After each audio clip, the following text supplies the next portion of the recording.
भगवान शिव के द्वादश ज्योतिर्लिंगों में महाकालेश्वर ज्योतिर्लिंग का विशेष महत्व है।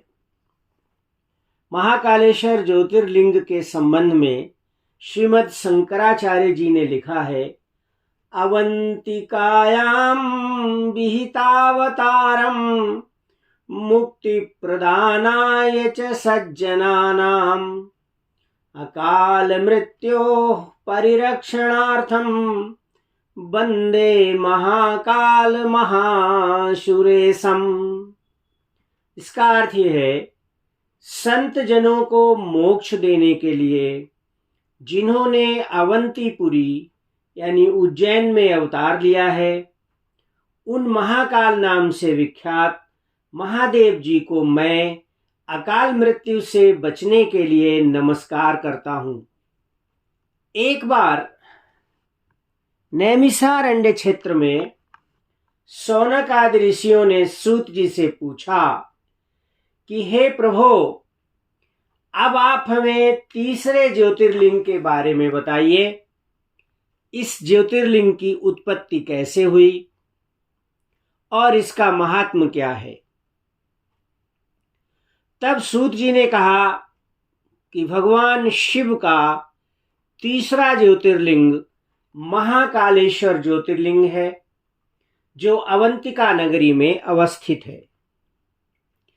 अवंती नगरी रम्या मुक्तिदा सर्वदेहिनां शिव प्रिया महापुण्या वर्तते लोक पावनी।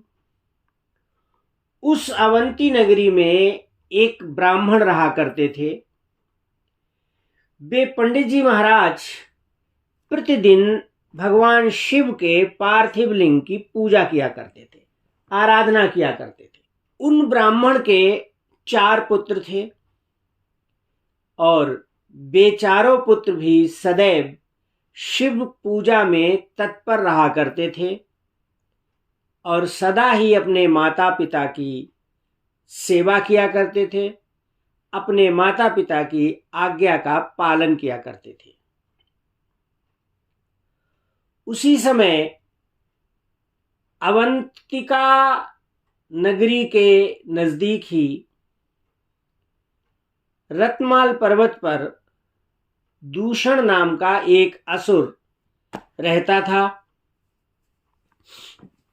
उसे ब्रह्मा जी का वरदान प्राप्त था और इसलिए वो महाबलवान हो गया था और जगत को तुच्छ समझने लगा था।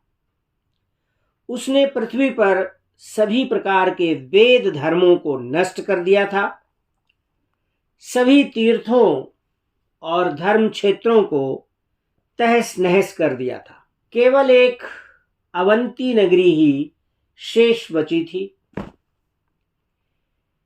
एक बार उसे अवंती नगरी के इन चारों ब्राह्मणों की शिव भक्ति के संबंध में जानकारी प्राप्त हुई। उसे ज्ञात हुआ कि अवंती नगरी में 4 शिव भक्त ब्राह्मण रहते हैं। उसने अपने सेनापतियों को बुला करके कहा, इन दुष्ट ब्राह्मणों को मार डालो, इन दुष्ट ब्राह्मणों का वध कर दो और सारी अवंती नगरी को कर तहस नहस कर दो। दूषण की आज्ञा पाकर के उन चारों सेनापतियों ने अवंती नगरी पर आक्रमण कर दिया और उज्जैन को चारों ओर से घेर लिया। इधर उधर घूमकर नरसंहार करने लगे। तो अवंती नगरी के जो निवासी थे, वे सभी उन चारों ब्राह्मण के पास आए और उनसे निवेदन किया कि अब हमें क्या करना चाहिए।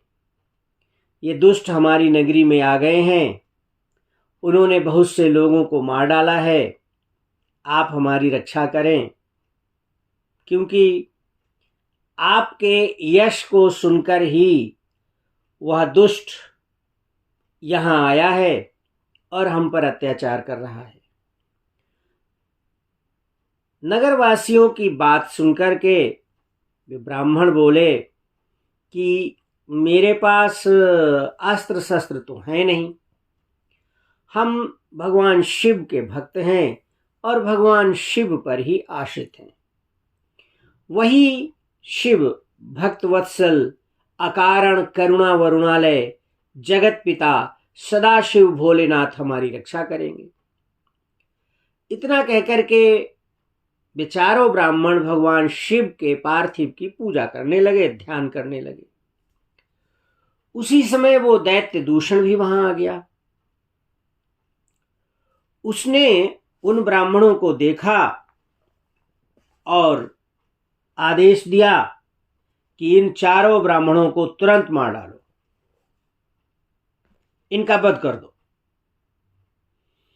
जैसे ही उस दैत्य ने उन ब्राह्मणों को मारना चाहा, वैसे ही उस पार्थिव के स्थान पर एक गड्ढा बन गया और उस गड्ढे से महाकाल नाम से विख्यात भगवान शिव प्रकट हो गए।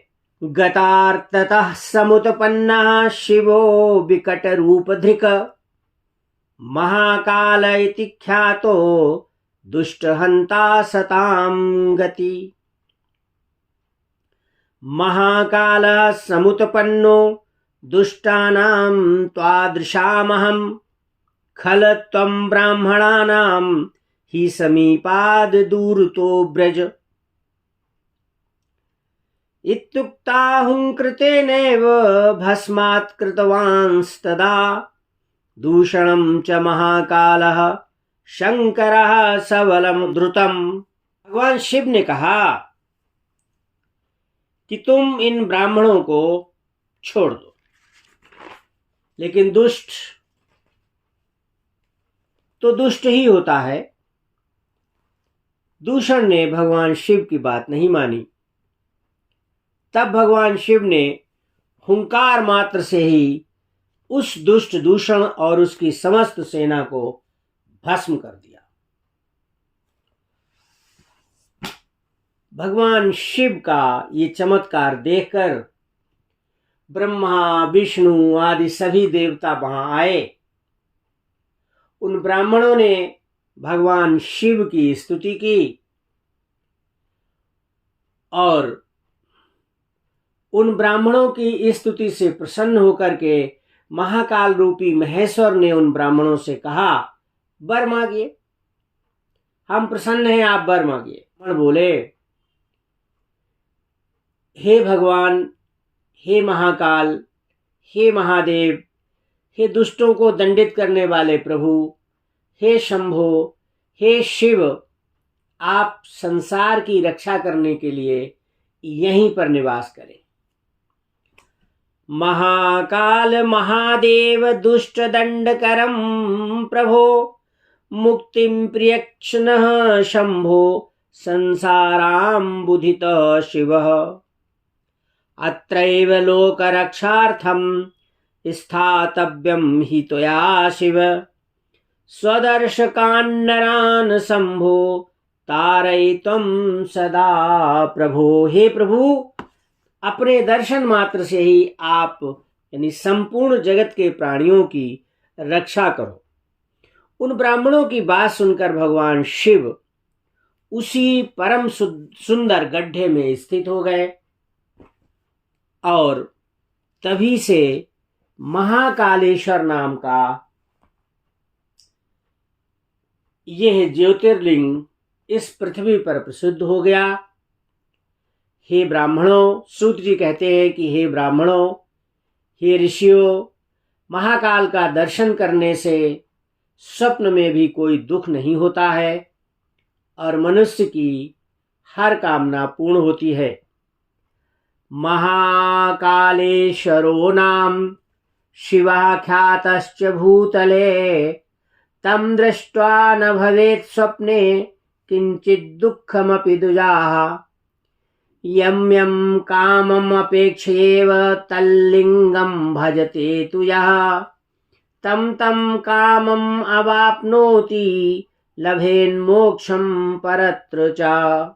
जो भी व्यक्ति जिस कामना से महाकाल के दर्शन करता है, उसकी वो कामना, उसकी वो इच्छा जरूर पूरी होती है, निश्चित रूप से पूरी होती है, अवश्य पूरी होती है। हर हर महादेव। जय महाकाल, जय महाकालेश्वर।